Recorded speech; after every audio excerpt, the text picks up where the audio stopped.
Ang hirap namang sagutin yung tanong na yan. Pero nakaranas na kami niyan.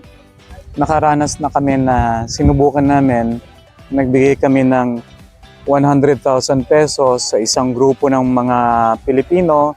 Binigyan namin sila ng 1,000 puno. Tapos sabi namin, tanim nyo yan, ito yung panggastos nyo para sa pampapatanim. Pagkatapos ng 6 na buwan, yung 100,000 pesos, kalahati na lang yung natitira.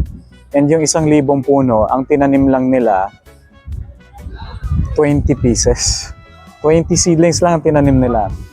Di mo mapapagkatiwalaan di mo mapagkakatiwalaan ng tao na tatrabahuhin ng maayos yung negosyo na binibigay nila, lalo pag nakukuha mo ng libre.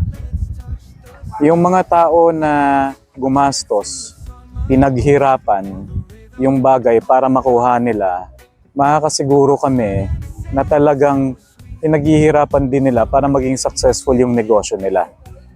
So, this applies to all aspects, whether may business ka or may trabaho ka.